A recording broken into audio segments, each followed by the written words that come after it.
Proverbs 11:11 tells us that by the blessings of the upright, the city is exalted.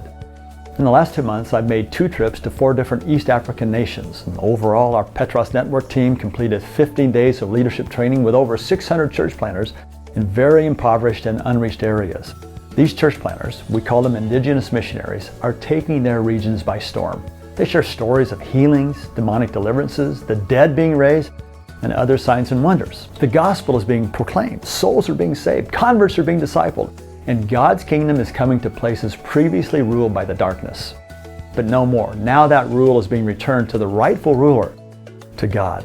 Yet what really excites me is the redemptive lift in villages that follow the proclamation of the gospel and the salvation of souls.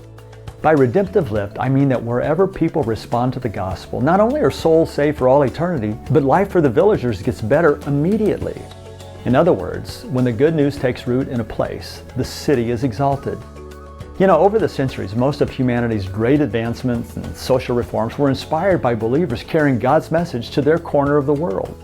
So our goals aren't just to plant a certain number of churches or to get a certain number of converts, but to train our church planters to be the voice of reform, education, vision casting for all that comes from the domain of God's goodness within their community.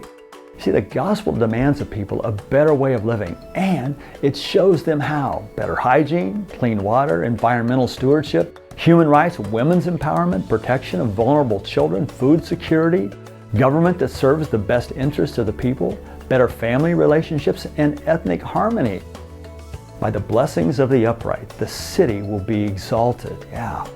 Well, this is our goal, that in place after place, we'll see impoverished villages transform into shining lights for all of Africa to see. It's a pretty lofty goal, I know, but we will prevail because the gospel will prevail. Jesus promised it would, which brings me to you.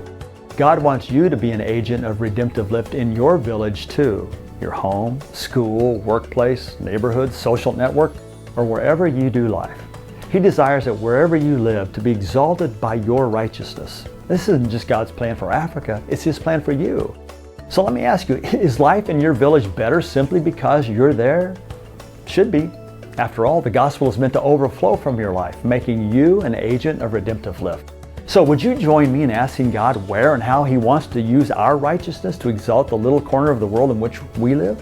I mean, seriously, life in your village ought to get better simply by virtue of you being there. And with God's help, it will. Listen, this is how we change the world. So let's do it.